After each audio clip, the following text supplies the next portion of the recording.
P D. സവർക്കറിനെ നിങ്ങൾ RSSകാരെല്ലാവരും ചേർന്ന് ഈ സ്വാതന്ത്ര്യ സമരത്തെ ഒറ്റിക്കൊടുത്തുന്ന പതിറ്റാണ്ടുകളായി നിങ്ങൾ കള്ളം പറയുന്നില്ലേ? ഒരാളുടെ പേര് പറയാമോ ജിണ്ടോ? ഒരൊറ്റയാളുടെ പേര് RSSകാരനായിട്ടുള്ള ഈ സ്വാതന്ത്ര്യ സമരത്തെ ഒറ്റിക്കൊടുത്ത ഒറ്റയാളുടെ പേര് പറയാനുള്ള തന്റെ ഇടം ജിണ്ടോയെ പോലെയുള്ള ഏതെങ്കിലും ഒരു കോൺഗ്രസ് നേതാവിനുണ്ടോ? ഈ നാട്ടിലെ ഹിന്ദുവിനും മുസൽമാനും ക്രിസ്ത്യാനിക്കും അല്ല ഇതിന് വിഷയം. ഈ നാട്ടിലെ സൊക്കോൾഡ് ജിഹാദികൾക്ക് ഈ നാട്ടിനെ രണ്ടാക്കി മുറിച്ച്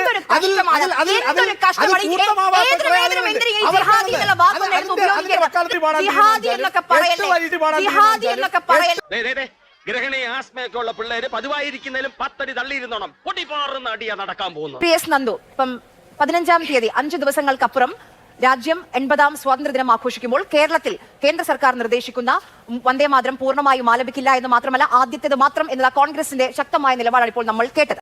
വിദ്യാഭ്യാസ കുറവുണ്ടാവും അങ്ങനെ പറഞ്ഞു. അതുകൊണ്ടല്ല ഞാൻ കൊളോക്കിലായിട്ട് പറഞ്ഞതാ. നമ്മുടെ രാജ്യം സ്വാതന്ത്ര്യാനന്തരം 80 വർഷം പിന്നിടുമ്പോഴും രാജ്യത്തെ വെട്ടിമുറിച്ചു കൊണ്ടുപോയ മുഹമ്മദ് അലി ജിന്നയെ പോലെയുള്ള ആളുകളുടെ ഭൂതം പ്രാപിച്ച ആളുകൾ ഇന്നും ഈ രാജ്യത്തുണ്ട് എന്നുള്ള വളരെ സങ്കടകരമായ ഒരു വസ്തുതയിലൂടെയാണ് നമ്മൾ മുന്നോട്ട് പോകുന്നത്. കാരണം ഈ രാജ്യത്ത് ഭാരതം എന്ന് പറയുന്ന ഇന്ത്യ എന്ന് നമ്മൾ വിളിക്കുന്ന നമ്മുടെ ഈ രാജ്യത്ത് നമ്മുടെ രാജ്യത്തിന്റെ ദേശീയ ഗാനം പോലും പാടാൻ, ദേശീയ ഗീതം പോലും പാടാനുള്ള സ്വാതന്ത്ര്യം ഈ രാജ്യത്തെ ഒരു പൗരനും ഇല്ല എന്ന് പറയാൻ ആരാണ് കോൺഗ്രസ്?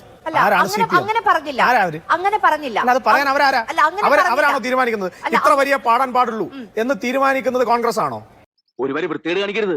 1930 ഇതുമായി ബന്ധപ്പെട്ട് ഈ വന്ദേ മാതരത്തിൽ 2 സ്റ്റാൻസ് മാത്രം ഉൾപ്പെടുത്തിയാൽ മതി എന്നുള്ളൊരു ചർച്ച വരുമ്പോൾ അവിടെ ഇന്ത്യൻ യൂണിയൻ മുസ്ലിം ലീഗിന്റെ പ്രതിനിധിയാണ് ഈ വിഷയത്തെ എതിർക്കുന്നത് ആദ്യമായി. അയ്യോ, ഞാൻ അതല്ല ഉദ്ദേശിച്ചത്. അതെനിക്ക് മനസ്സിലായി. അത് വേണ്ട. ഓരോ അദ്ദേഹത്തിന്റെ അനുസ്മരിപ്പിക്കലും നരേന്ദ്രമോദി എങ്ങനെയാണ് വിശേഷിപ്പിക്കാറുള്ളത് ടാഗോറിനെ? അല്ല, ഞാൻ നരേന്ദ്രമോദിനെ ടാഗോറിനെ ഞാൻ മോശമായിട്ട് ഇകഴ്ത്തി കാണിച്ചില്ല. നിങ്ങളുടെ പ്രശ്നം എന്താ അറിയാമോ? നിങ്ങൾ ഒരൊറ്റ കണ്ടന്റിനെ കാണിച്ചിട്ട് ബാക്കിയെല്ലാം നിങ്ങളുടെ ഇഷ്ടപ്പെട്ട നറേറ്റീവിലേക്ക് കൊണ്ടുപോകാനാണ് ശ്രമിക്കുന്നത്. ഞാൻ അങ്ങനെയല്ല. പണിയെടുത്ത് തിന്നണമെന്നൊക്കെ ആഗ്രഹമുണ്ട് സാറേ, പക്ഷെ പറഞ്ഞു പറ്റിച്ച് തിന്നാലേ വായിന്നിറങ്ങുള്ളൂ. ഞാൻ പറഞ്ഞു രവീന്ദ്രനാഥ് ടാഗോറിന്റെ പേര് ഞാനല്ലേ അങ്ങോട്ട് പറഞ്ഞു. എനിക്ക് പറയാൻ എന്തെങ്കിലും ബുദ്ധിമുട്ടുണ്ടായിരുന്നു ഞാൻ പറയില്ലായിരുന്നല്ലോ. അപ്പോൾ രവീന്ദ്രനാഥ് ടാഗോർ എന്ന് മാത്രം ഒറ്റ പേരിലേക്ക് നിങ്ങൾ നിർത്തണ്ട. അവിടെ ഒരു കൂട്ടം ആളുകൾ, അതിൽ ഏറ്റവും കൂടുതൽ ആളുകൾ ഉണ്ടായിരുന്നത് ആരൊക്കെയാണ്? അവരാണ് ഇന്ത്യൻ നാഷണൽ കോൺഗ്രസിന്റെ നേതാക്കന്മാരാണ്. അവരുടെ ഒരു വേദിയിലാണ് 1937 ഈ തീരുമാനമെടുക്കുന്നത്. സത്യമാണെങ്കിലും എനിക്ക് അംഗീകരിച്ചു കൊടുക്കാൻ പറ്റുമോ?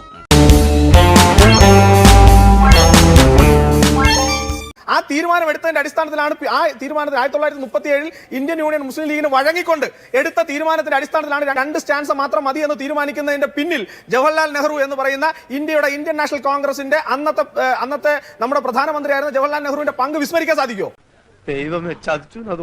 1905 ബംഗാൾ വിഭജന കാലത്ത് ഇല്ലാതിരുന്ന എന്ത് ഹിന്ദു മുസ്ലിം കോൺഫ്ലിക്റ്റ് ആണ് 1930-കളിൽ ഉണ്ടായത്? 1905 കഴിഞ്ഞിട്ടല്ലേ 35? അന്ന് ഇതുപോലെയുള്ള ദേശീയ നേതാക്കൾ ആദരിക്കുന്ന നേതാക്കളെടുത്ത നിലപാട് അല്ലെങ്കിൽ നെഹ്റു ഒറ്റയ്ക്കെടുത്ത നിലപാടാണല്ലോ. ഞാൻ നെഹ്റു ഒറ്റയ്ക്കെടുത്ത നിലപാടാണ്. ഞാൻ ആരോട് അങ്ങോട്ട് ചോദിക്കട്ടെ. അപ്പൊ 1945 എന്തിനാണ് നമ്മുടെ രാജ്യത്തെ 2ആയി വിഭജിച്ചത്? എന്തായിരുന്നു വികാരം? ദൈവമേ, മൂർഖനെയാണല്ലോ ചവിട്ടിയത്. അവരെന്ത് പറഞ്ഞിട്ടാണ് ഈ രാജ്യത്തെ 2ആയി മുറിച്ചത്? അധികാരത്തിന്റെ പേരിലാണെങ്കിൽ പോലും പിന്നീട് മതം പറഞ്ഞല്ലേ ഇതിന് 2ആയി മുറിച്ചത്. അവിടെ ഹിന്ദുക്കൾ താമസിക്കുന്ന സ്ഥലമായി ഹിന്ദുസ്ഥാനവും ഇവിടെ മുസ്ലിങ്ങൾക്ക് വേണ്ടിയിട്ട് പാകിസ്ഥാനവും വേണമെന്ന് പറഞ്ഞല്ലേ വാദിച്ച് ഉണ്ടാക്കിയത്. അതല്ല ഉദ്ദേശം. അപ്പൊ അവിടെ നിന്ന് ഇങ്ങോട്ടേക്ക് വരുമ്പോ ഇന്നും ഈ നാട്ടിലും നമ്മൾ വിഭജിക്കപ്പെട്ട ഈ നാട്ടിലും ഒന്നായിരുന്ന നമ്മുടെ ഭാരതത്തെ 2ആക്കി മാറ്റിയിട്ടും ഇന്നും ചില ആളുകൾ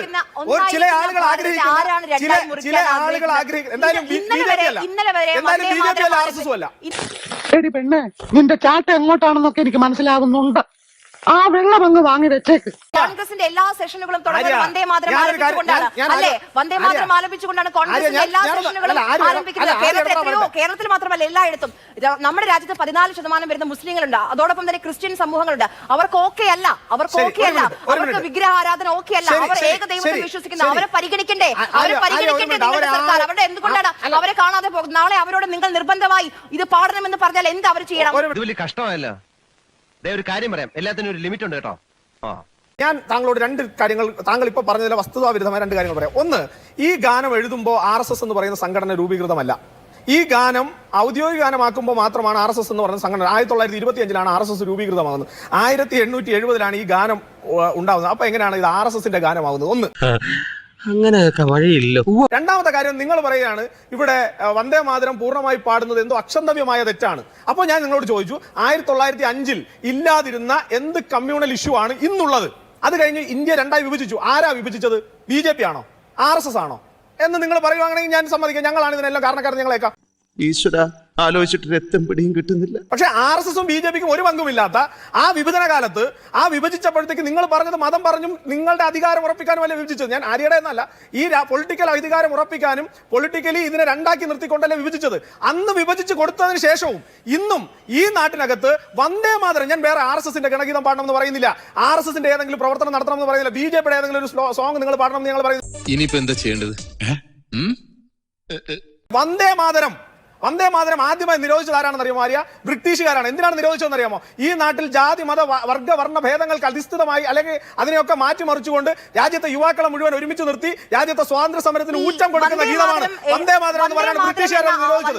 ആ വന്ദേ മാതര ഗാനത്തെ നിങ്ങൾ ഇന്ന് ഹിന്ദുവിന്റെ ഗാനമാക്കി അല്ലെങ്കിൽ വേറെ സമൂഹത്തിന്റെ ഗാനമാക്കി മാറ്റുന്നത് തന്നെ ഇന്ത്യ മഹാരാജ്യത്തോട് നിങ്ങൾ ചെയ്യുന്ന തെറ്റാണ്. ഇതൊരുമാതിരി വേലിയെഴുത പാമ്പിനെ എടുത്ത് അവിടെ ഒന്നും വെച്ചേക്കല്ലേ. രാജ്യത്തിൽ മറ്റ് മതസ്ഥരെ കൊണ്ട് നമ്മുടെ ഭാരതം മതേതര രാജ്യമാണ്. മതേതര രാജ്യം അല്ലാതെ ദുർഗയിലും ശക്തിയിലും മാത്രമല്ല. ഇവിടെ അള്ളാഹുവിൽ വിശ്വസിക്കുന്ന മനുഷ്യരും ജീവിക്കുന്നുണ്ട്, ക്രിസ്തുവിൽ വിശ്വസിക്കുന്ന മനുഷ്യരും ജീവിക്കുന്നുണ്ട്. ഈ നാട്ടിൽ അവർക്കും ജീവിക്കണം. നിങ്ങൾ നല്ലൊരു ഉത്തരവിറക്കുകയാണ്. ഇത് നിർബന്ധമായും പാടണം. അതെങ്ങനെ ചെയ്യാൻ പറ്റും? ഇവളെന്താ ഒരുമാതിരി വാവെടുത്ത പശുവിനെ ആര്യ വൈകാരികപ്പെടുമ്പോ ഞാൻ ചോദിക്കട്ടെ ആര്യ, 1905 ഈ നാട്ടിൽ 1905 പറഞ്ഞിരിക്കുന്നത് കുറെ കാലായി. നിങ്ങൾ ഉദ്ദേശിക്കുന്ന നറേറ്റീവിലേക്ക് വരണോ? നിങ്ങൾ പറയുന്നത് മാത്രം ശരിയാണെന്ന് പറയുന്നു. ഈ രാജ്യത്ത് ഞാൻ ചോദിച്ചത് ആര്യക്ക് നിലപാടില്ല. 1905-ലും 1931 മുൻപും 1937 മുൻപും 1947 മുൻപും ഈ രാജ്യത്ത് ഉണ്ടായിരുന്നില്ലേ? ഈ രാജ്യത്ത് ഹിന്ദുവും ക്രിസ്ത്യാനിയും മുസൽമാനും ഉണ്ടായിരുന്നില്ലേ? ഉണ്ടായിരുന്നു. അവർ സമാധാനമായി ജീവിക്കുകയാണ്. നിങ്ങൾക്കാണ് പ്രശ്നമുണ്ടാക്കിയത്. അതുകൊണ്ടാണ് ആഞ്ജനേയ സ്വാമി സമാധാനപരമായി എല്ലാവരും വന്ദേ മാതരം പാടുന്നുണ്ട്. വർഷങ്ങളായി പാടുന്നുണ്ട്. പക്ഷേ നിങ്ങൾ പറയുന്നത് അല്ല, സ്വാതന്ത്ര്യം കിട്ടിയതിനു ശേഷം രാജ്യത്ത് വന്ദേ മാതരം പാടുന്നുണ്ട്, ഇതുവരെയും പാടുന്നുണ്ട്. പക്ഷെ നിങ്ങൾ പറയുന്ന പോലെ പാടാൻ പറ്റില്ല. എല്ലാ ഭാഗവും പാടണമെന്ന് രാജ്യത്ത് ഹിന്ദുക്കൾ മാത്രമല്ല, അനാവശ്യം പറഞ്ഞാൽ പെണ്ണാണെന്നും ഞാൻ നോക്കൂല. അടിച്ച് കാരണം പോച്ചോളെ. എവിടേക്ക് പോകണ്ട, ആയിരങ്ങളിലേക്കും എൺപതുകളിലേക്കും പോകണ്ട. നന്ദുവിന് ഒരു സുഹൃത്തുണ്ടാകില്ലേ, ഒരു മുസ്ലിം സുഹൃത്തെങ്കിലും ഉണ്ടാകില്ല. അവരോട്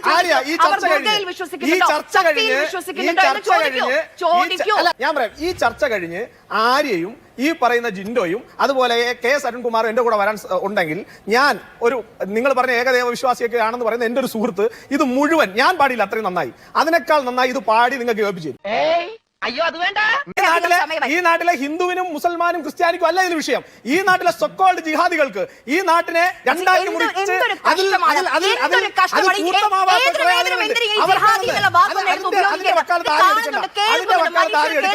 ഈ രാജ്യത്ത് നിങ്ങൾ വന്ദേ മാതരം 4 വരി പാടാൻ മദർ തെരേസ ഇവളവിടെ അമ്മൂമ്മ ഗ്രാൻഡ് മദർ തെരേസ ഇവളെ ചെകുത്താൻ പെൺവേഷം കെട്ടി വന്നിരിക്കുക. എന്നിട്ട് സത്യം ധർമ്മം പ്രസംഗിക്കുന്നത് കള്ളി. ശ്രീ ജിൻഡോ എന്നോട് ആദ്യം തുടങ്ങിയ ലൈനിൽ നിന്ന് ഞാൻ തുടങ്ങാം. അതായത് വന്ദേ മാതരം മുഴുവൻ പാടിക്കഴിഞ്ഞാൽ രാജ്യത്തെ ചില കാര്യങ്ങൾ മാറുമോ എന്നൊക്കെയാണ് അദ്ദേഹം ചോദിച്ചത്. ഞാൻ അതേ കാര്യം ജിൻഡോയോട് തിരിച്ചു ചോദിക്കുന്നത്. വന്ദേ മാതരം 2 സ്റ്റാൻസ മാത്രം പാടിക്കഴിഞ്ഞാൽ കേരളത്തിൽ സെക്രട്ടേറിയറ്റിന്റെ മുന്നിൽ പുല്ല് വാരി തിന്നുന്ന, മണ്ണ് വാരി തിന്നുന്ന സാധാരണപ്പെട്ട LPST റാങ്ക് ഹോൾഡേഴ്സിലെ കുട്ടികൾക്ക് നിങ്ങൾ ജോലി കൊടുക്കുമോ? വന്ദേ മാതരം 2 വരി മാത്രം പാടിയാൽ നീണ്ടകരയിലും വിഴിഞ്ഞത്തും അതുപോലെ മുതലപ്പുഴയിലും സ്വന്തം മക്കളെ കാണാതെ, ഭർത്താക്കന്മാരെ കാണാതെ കരഞ്ഞ് കണ്ണു കലങ്ങിയിരിക്കുന്ന സാധാരണപ്പെട്ട അമ്മമാരുടെ അരികിലേക്ക് ആ നഷ്ടപ്പെട്ടു പോയവരെ നിങ്ങൾ എത്തിച്ചുകൊണ്ട് കൊടുക്കുമോ?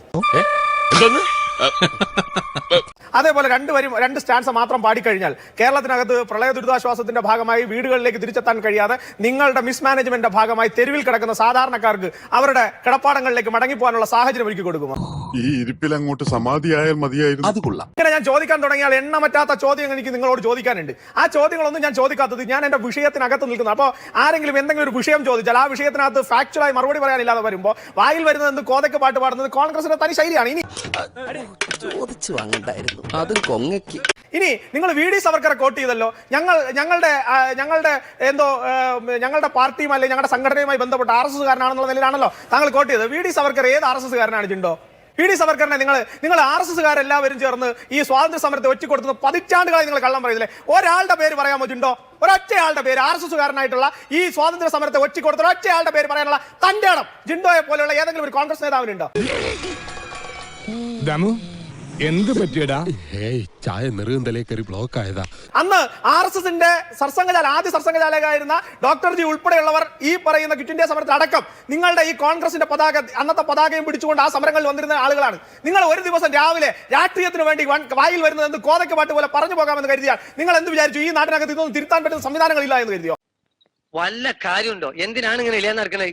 ഇനി താങ്കൾ നേരത്തെ പറഞ്ഞല്ലോ മഹാത്മാഗാന്ധിയെ വെടിവെച്ച് കൊന്ന പാർട്ടി, താങ്കൾക്ക് ധൈര്യമുണ്ടോ നിങ്ങൾക്ക് അങ്ങനെ പറയാൻ? ഞാൻ ഒരു RSSകാരനാ, ഞാനൊരു BJPയുടെ പ്രവർത്തകനാണ്. RSSന്റെ BJPയുടെ പ്രവർത്തകരായിട്ടുള്ള ആരെങ്കിലും ആണ് ഈ പറയുന്ന മഹാത്മാഗാന്ധിയെ വെടിവെച്ച് കൊന്നതെന്ന് പറയാനുള്ള തന്റെ ഇടം. അല്ലാതെ ഇതിലെ കൂടെ ഒളിഞ്ഞു നോക്കി അല്ലെങ്കിൽ ഒളിച്ചിരുന്ന് പാത്തിരുന്ന് കമന്റ് അടിക്കുന്ന ഈ നാട്ടിലൊക്കെ നിൽക്കുന്ന പൂവാലന്മാരുടെ ശൈലിയിലേക്കൊന്നും ജിണ്ടയെ പോലെ ഒരു കോൺഗ്രസ് വക്താവ് തരം താഴാൻ പാടില്ലെന്നേ. പാച്ചേട്ടാ, അവമാനിക്കരുത്. ഞാൻ നല്ലൊരു കുടുംബത്തിൽ പറഞ്ഞവനാണ്. നീ നല്ല കുടുംബത്തിൽ പറഞ്ഞു, ഞാൻ പിന്നെ മറ്റേ കുടുംബത്തിൽ പറഞ്ഞാണല്ലോ. നിങ്ങൾ ധൈര്യമുണ്ടോ പറയാൻ? സ്റ്റേറ്റ് ചെയ്യാൻ ധൈര്യമുണ്ടോ? നിങ്ങളുടെ പ്രതിപക്ഷ നേതാവ്, നിങ്ങളുടെ തലതൊട്ടപ്പൻ, നിങ്ങളുടെ രാഹുൽ ഗാന്ധി എത്ര വട്ടമാണ് പല കോടതികളിൽ ചെന്ന് ഇത്തരം പ്രസ്താവനകളുടെ പേരിൽ മാപ്പിരുന്നത് നിങ്ങൾക്കറിയോ?